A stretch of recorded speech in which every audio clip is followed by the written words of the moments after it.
Hello, Guardians. It is Ebontis here, and we got another This Week at Bungie. Want to go over a couple bits with you guys.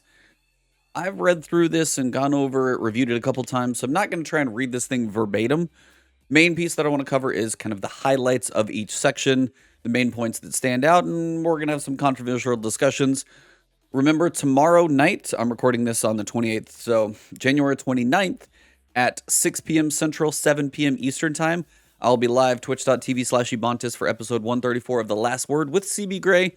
Join us around the campfire, come into chat, and we'll be talking about all this stuff as well. So, this week at Bungie, main thing they said, obviously, Harbinger mission has been doing its thing. We've got those things working. We've talked about a couple things coming up in Season 13. The Season of Redacted. We think we know what that is, but I at least won't say it in a video until we have it for sure. Trailer goes live February 2nd. Likely to probably be that midday time frame. I don't know if it's going to be like 9 a.m. Pacific, 11 a.m. Pacific. Who knows? But it's probably going to be coming middle of the daytime, morning time, depending on where you live. It's probably not going to be like end of the day. Usually they don't do that. So, Tuesday, trailer. Cool. Can't wait for that one. The new thing they're bringing in is seasonal challenges. Now, they said they were going to get rid of weekly bounties, which they are going to be doing.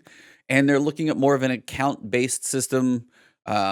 So this is something you also don't have to work on picking up, weekly bounties on multiple characters. You'll still be able to do your daily bounties. Some of your repeatable bounties will still be there.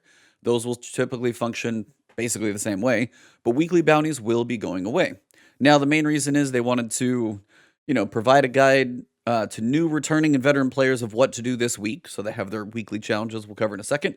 Guide the player through the seasonal content week over week. Encourage players to engage with complexities and nuances of the seasonal activity and rituals. Reduce the penalties of XP and bright dust for missing a given week. So say you take a couple weeks off, cool game comes out, you want to come back, you're not going to worry about as missing nearly as much. So those are general good things that they want to go for. This is what your seasonal challenges are going to look like. So you've got your weeks, your overall season progression, and then as you can tell, week 1, 2, and 3, 4, 10 new challenges open up. 5 is 8, 6 is 7, 7 is 6, 8 is 6, then 9 is 5, and 10 is 5. So as you get farther and farther in the season, less things are going to open up. Now, is this telling you, hey, you should probably wait till like week 10 and try and knock all this stuff out at once? Probably not. If you want to stay somewhat current with this stuff, that would be a bit of a beefy grind. But on the other hand, say you're like, hey, something's going to come out on week 3 of this season. I really want to play it. Something like the Outriders demo very well may come out on week 3 or week 4, wherever that's going to fall. I'm going to take a break, play the Outriders demo, and I'm going to play the living crap out of it. You guys will see my coverage coming on the channel, breaking down as much as I can this month to lead up to the demo, and then the actual game comes out April 1st. But there may be a week in there. I take a couple weeks off. I come back week 6, week 7, who knows?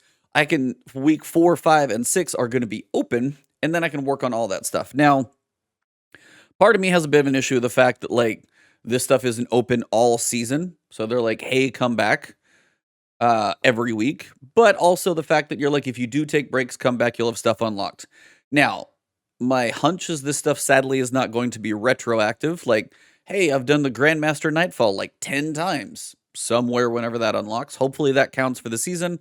We'll just have to see. Same thing with stuff like trials, that type of stuff. I do hope that whenever it does come to be available, that it tends to be either retroactive or is one of those challenges that whenever it's available, as soon as it is, that's one of those boxes you can check.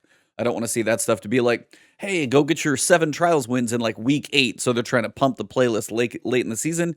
That's probably not going to work. So hopefully that stuff matters. You can tell right here on week 1, some of these trials are blurred out as well. That is probably very specific seasonal stuff. Also in the background, unless I'm crazy, that very much looks like Callus's, basically opulence area. You've got big giant pots and looks like a bunch of gold. This icon right here very much reminds me of some of the Callus, Leviathan type stuff. Feels like Cabal is going to be involved in next season, just my hunch and from what I've seen flying around on Twitter. And also we still have a cutscene with Osiris, Zavala, and 2 Cabal champions that's still not there. So Cabal probably coming. Just me, I'm not the first person to say it. It's been out there a lot. But generally with challenges, I kind of covered most of it. So main thing they're saying is some of the challenges deal with seasonal content. Others push players to complete strikes, Crucible, and Gambit, or to focus on non-activity things like gaining power, seasonal activity, seasonal artifact mods, and improving guns and armor. They also say, the thing, if you skip weeks 2 to 4, come back week 5, you can do it all from there. Complete each challenge awards XP, contributing to your season pass ranks. Other awards also could be Bright Dust, seasonal currencies, or interesting items, they call it. Not entirely sure what that's going to be.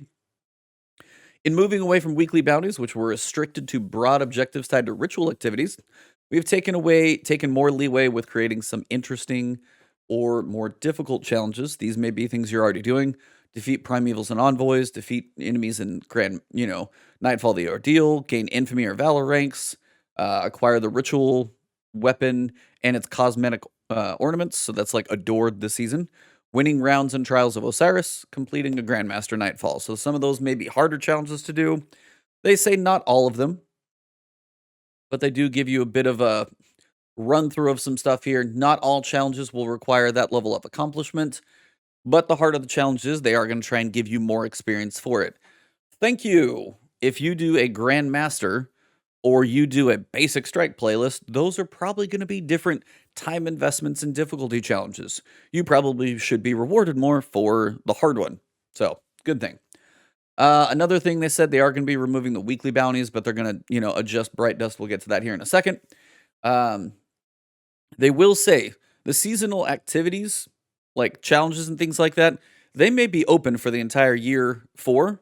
Like season 13 may be open for all of year 4, but the gains that you'll get from it, the experience, the Bright Dust, that stuff will only be available during the season that it's activated. So, week 10 versus week 13, like 10, 11, 12, 13, it's probably the last week that you'll get stuff, so you have a good few weeks at the end to catch up on anything you may want to go for.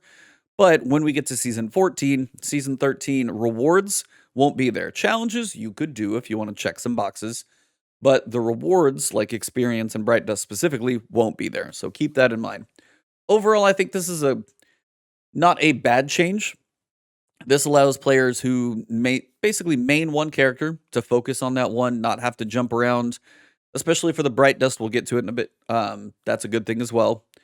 And it does give you a chance, if you do take a break, to not miss out on experience. So like, hey, I take a break for like 2 weeks and play Demon Souls or Immortals Phoenix Rising, which you guys have seen me play some and beat the other.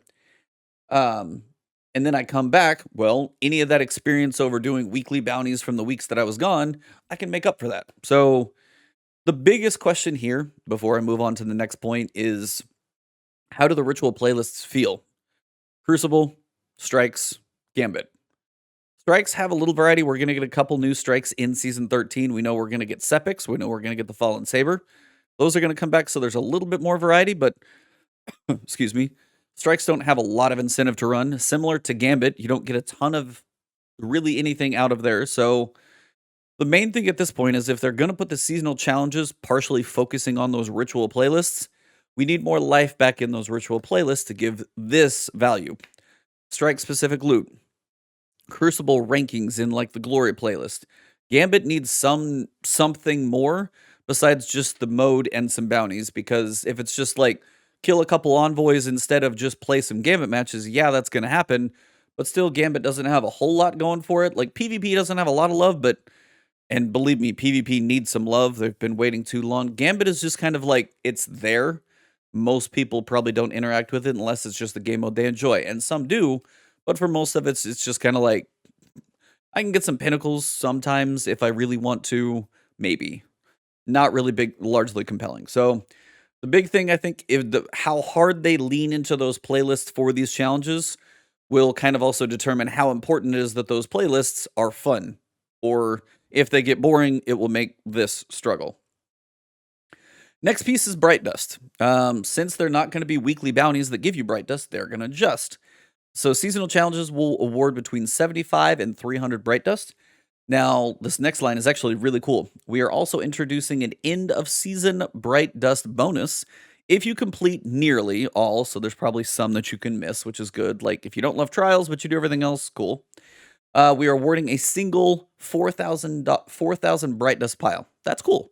You are a grinder. You check almost every box in the season. You get a bonus for it. I like that. Nothing wrong with that. Additionally, each ritual vendor challenge, so when you look at the director for the tower, you can see, hey, do your 8 bounties. That's 120 bright dust per week. So that's actually a new addition that you're going to be able to do. If you're playing Crucible matches or you're doing strikes and you pick up those daily bounties, which the weeklies are gone, but the dailies are there and the repeatables are there, you knock out the 8, there's 120 more. Now, some people will still do the math and say, hey, during the Shadowkeep area, or whenever bright dust was at its highest, I know there was a point it was a crap ton of bright dust. They're getting better. I think by math I saw somewhere that it's still not to the absolute max if you did everything possible, but it still seems to be improving. And for somebody who plays one character, you're going to continue to miss out on less and less, which I think is what more people are going to enjoy, because depending on how often you want to grind, you probably don't want to feel like you have to grind all 3 characters to get something like Bright Dust. So, seasonal challenges, total of about 10,000 Bright Dust. If you do the seasonal activities, seasonal activities will be about 6,000. If you do nearly everything, the bonus is 4,000. That's about 10K. On top of the season pass, if you finish the 100 ranks, that's another 10K. And they said the weekly ritual challenge. So if you do the 8 bounties for Gambit, Crucible, and Strikes, 120 per character, per week, per ritual. So you go 120 times 3. So that's your 3 times, if you really want to go per character, times 3. And you multiply that by 13 weeks. It's 1440. Tells you how long the season is, by the way. So 12 to 13 week season. Apparently they're sticking to that season cadence. I'm still wondering if Witch Queen is going to get delayed, but maybe not. I guess we'll find out. So overall, they also say they'll offer weekly and repeatable Bright Dust for seasonal events. We'll get to one that's going away, but seasonal events will still have that as an option. So mainly the big thing is if you do your challenge, you can do most of the Bright Dust things on one character now. If you really want to go hard, you could get a little more from the 3 characters per week, but you're going to be seeing most of the Bright Dust on one character, and more people will be seeing that, which is generally good. But the crazy hard, like, do everything grinder, you'll still be missing some. So eventually, we'll see. Overall, not a bad thing, because if I'm playing less and I can still get a decent amount of Bright Dust by focusing on one character, I like that. The 3 character thing, I can only help you so much there, because that's a tough one. Sandbox Changes. This is the final piece. I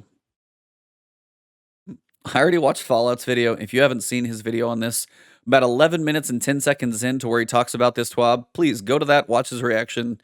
I love it. It's great. I'm probably not going to be as good at the reaction, so his is better. Basically, they say several... this is the first line that's important. In preparation for crossplay coming later this year, I still expect crossplay to maybe be like season 15. Like they probably want to like work out the kinks of crossplay in season 15 if they can get it ready by then, or even partway through. And then when Witch Queen rolls out, the next big expansion, potentially at that point, the kinks have been ironed out. So new expansion, crossplay is live, good things, that part's been ironed out. So the expansion has a bit more smoothness to it. Hopefully that's how that goes. Cross our fingers. But they state currently several weapon archetypes have their recoil reduced by around 40% when using mouse and keyboard. That's me, by the way.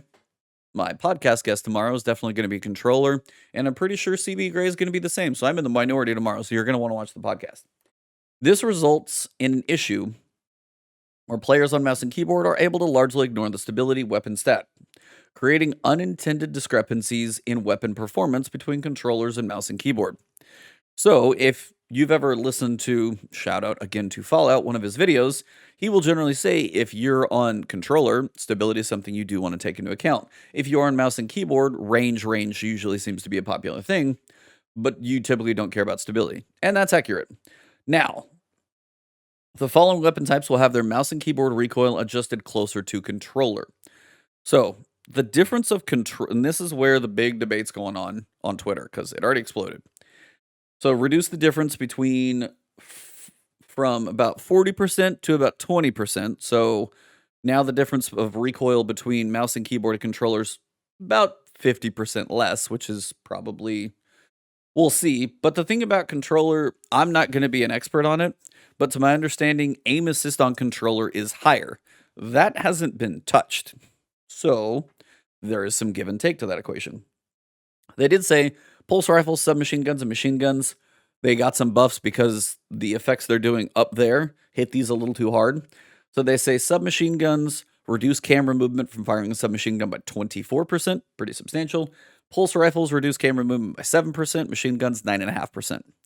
They said they'll pay close attention when everything goes live. Obviously, we'll see what feedback is.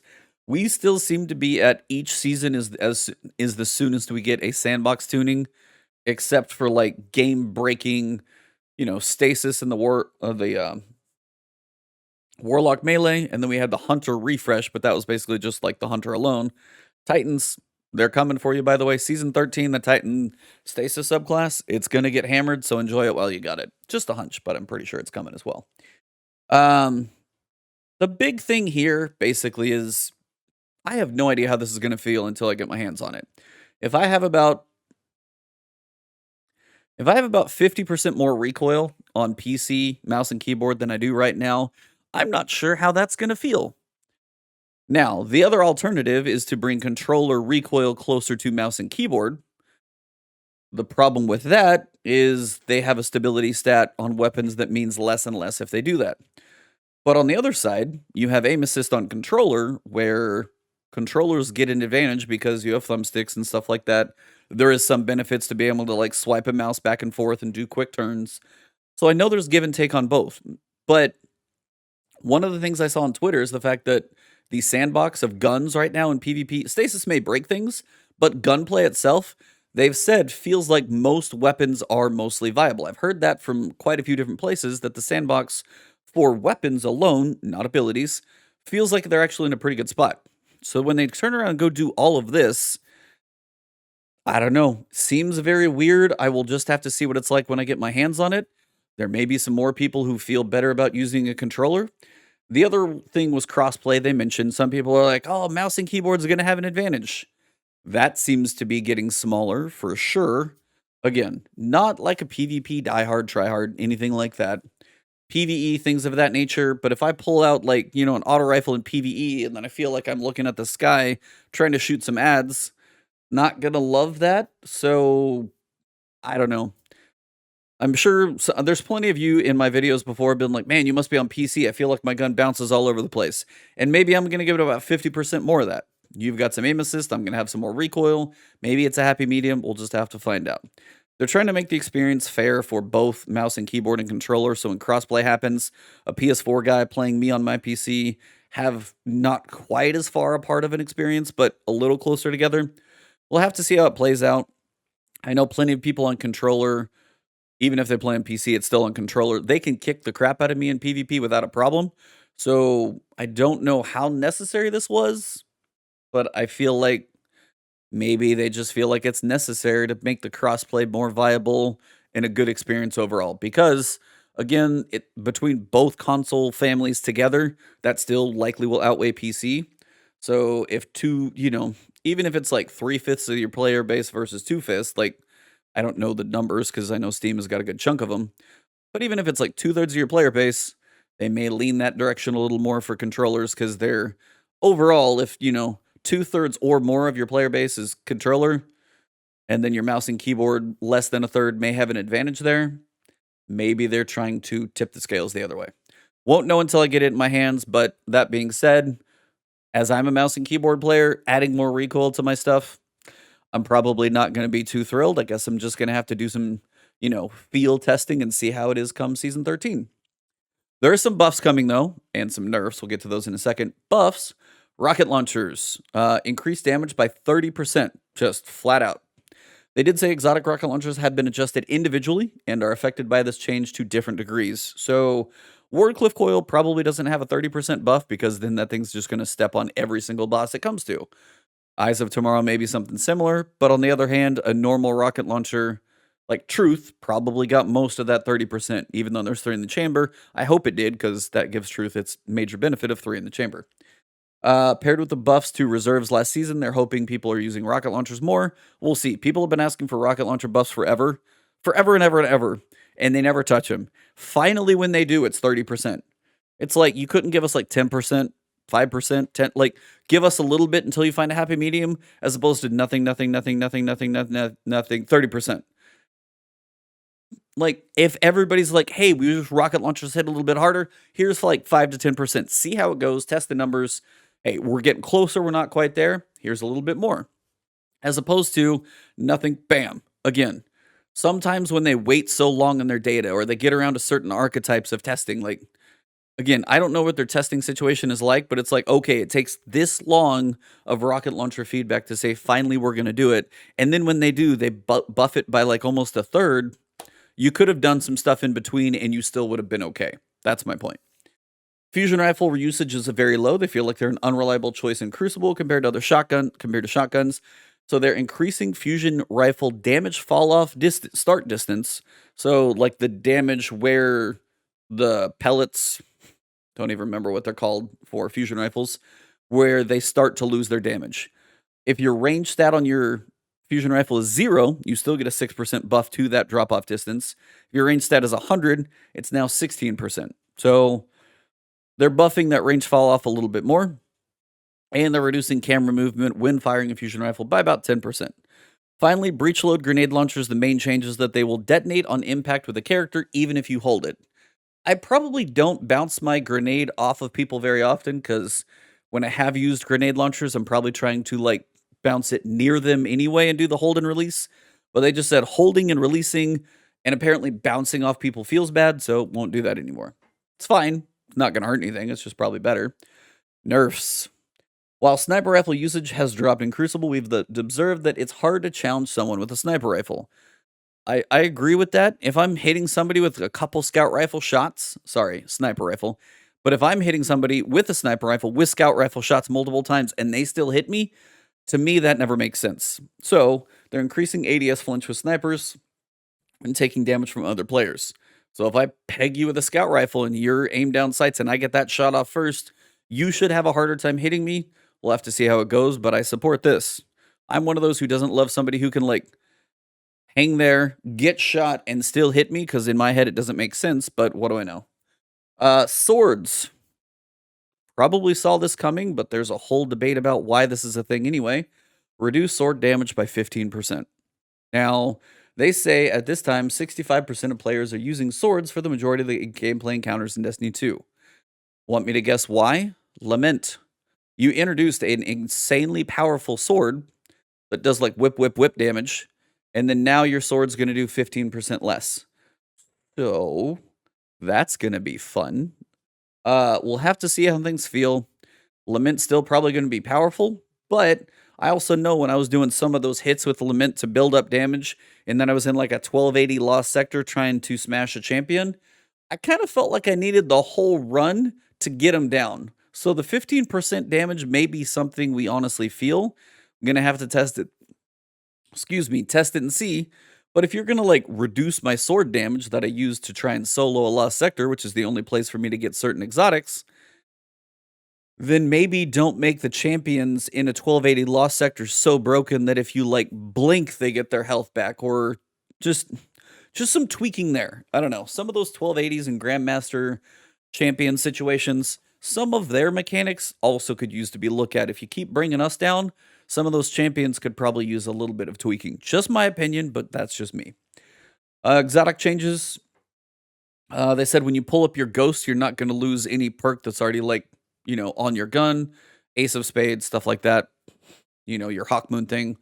Borealis and Hardlight have a little quick animation for switching damage type. Thank you. I'm totally support this. Because honestly, like, can't tell you how many times I've holded Hardlight to reload it and probably missed the thing I do and then have to reload it like 3 more times. Duality's getting some changes. You guys can read those. Little damage fall off and stacks and damage. Sturm will once again reload any equipped special slot weapon. So it's kind of changing its functionality. And fixing an issue with Merciless if that's actually going to function correctly. So the final piece is Crimson Days. There's stuff after this. Bugs, movies of the week, art of the week. Nothing else really after that. We have one more reset and a trailer for the next season. So that's coming. The biggest thing I read out of Crimson Days is 2 things. They want to focus on seasonal offerings, which is good. We want the seasons, especially if people are buying them a la carte as opposed to in the season pass like I did. They want them to be a good value. But what this also continues to allude to is the capacity that Bungie has within their studio for bandwidth to work on a season and anything inside of it. now including apparently these type of activities. Is this the end of the Dawning and the Halloween event and this? Now, Crimson Days is probably one of the more skipped ones. It's just Crucible, just the 2v2s. Didn't have a ton of interaction, so maybe this is like the first one to go. But we also had like the Revelry. That's like the spring one. I think that one bailed or changed or something last time.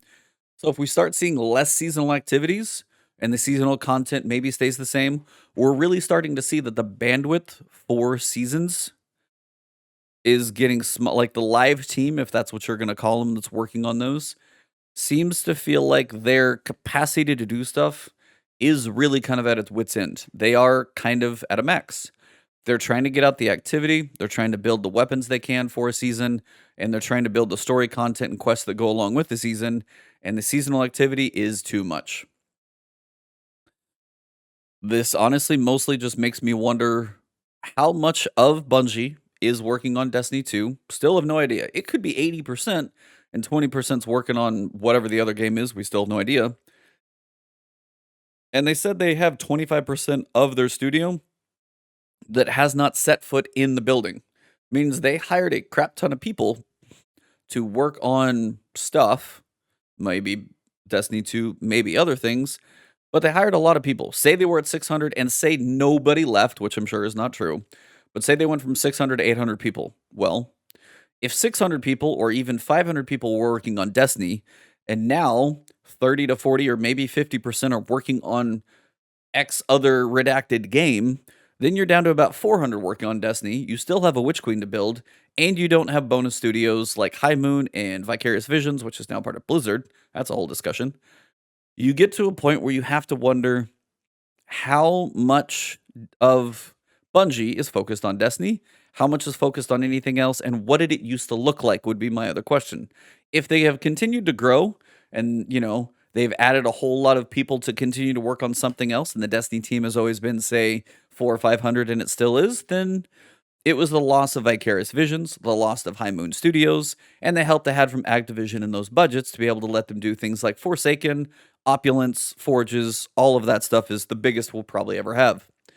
When it comes to something like this, not even getting a little bit of love, and then they didn't feel like it was worth putting back in because they didn't even get it like a fresh coat of paint or anything to make it unique, or if it was just going to be the same bow for the third year, that's just where I think potentially some of this could be at. And that's one of the things that I just kind of read between the lines here.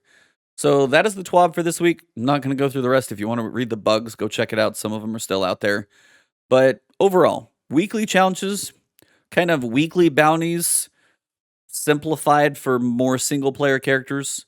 Bright Dust, also easier to get for single-character players as opposed to the triples. Not quite to the max, but we're getting there. I still think people used to be able to earn more, but I still feel like me as a decent player, but if I focus on just one character, I'm going to get more out of the season Bright Dust wise, so I feel like that might be mostly okay. And then the Sandbox. Mouse and keyboard is going to feel odd, probably for a little bit. I'm going to have to see how much it hits me and how much I notice, but to be completely honest, I won't know until I get my hands on it. As for some of the other changes, some ups, some downs, some decisions that lead to others. Let me know your guys' thoughts in the comments below. If you guys enjoyed this video, drop a like below. Leave a comment. As I said, if you do have thoughts, opinions about any of this stuff, or you just want a hello, I'll say hello. And you guys can find me on Twitter as Ebontis, twitch.tv/Ebontis. And if you're new to the YouTube channel and you enjoyed this one, hit that subscribe button, hit the alert bell. Sometimes I'm streaming on YouTube, sometimes on Twitch. So Twitter's a good place to check my schedule and other things as well. Thank you all very much. Have an excellent one. I'll see you soon.